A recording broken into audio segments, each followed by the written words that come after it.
The history of Islam's arrival in Bengkulu city. The arrival of Islam in Bengkulu was part of the broader Islamization process along the western coast of Sumatra. It was not a sudden event but rather a gradual process through trade, marriage, religious preaching, dakwah, and the political influence. Pertama, roads of Islam entry into Bengkulu. Islam entered Bengkulu through several main roads, maritime trade, from the 13th to the 15th century. Muslim traders from Gujarat, India, the Arab world, and the Minangkabau, West Sumatra, made contact with the coastal communities of Bengkulu. Preaching by ulama Islamic scholars from Aceh and the Minangkabau, played a key role in spreading Islam through religious teachings and the intermarriage with local communities. Influence of Islamic kingdoms.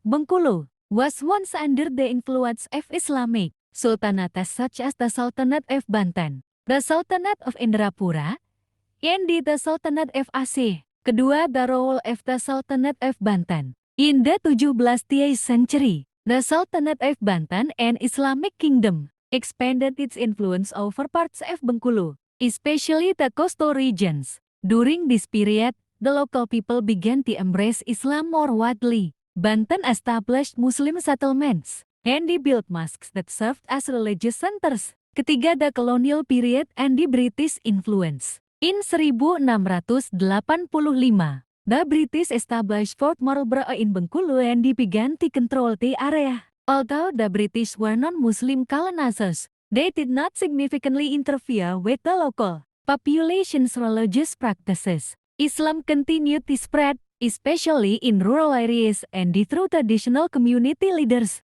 Keempat, the role of local religious scholars. Local Islamic scholars also contributed significantly to the spread of Islam in Bengkulu, including Datuk Bandaro Hitam, a well-known Islamic figure in the Rejang area. Local Kiai Islamic teachers and the traditional leaders who spread Islam to inland regions such as Curup and di Kepahiang. Kelima, Islamic influence on Bengkulu culture. Islam has deeply influenced local culture, including the Tabot Festival, a cultural event with roots in Shia Islamic traditions, brought by the descendants of Sheikh Burhanuddin from India. Although it has blended with local customs, it reflects the early Islamic influence in Bengkulu. Islamic-based customary law and local traditions, especially related to marriage, inheritance, and the social life, are influenced by Islamic principles. Conclusion: Islam arrived in Bengkulu gradually between the 13th and the 17th centuries through trade, religious preaching,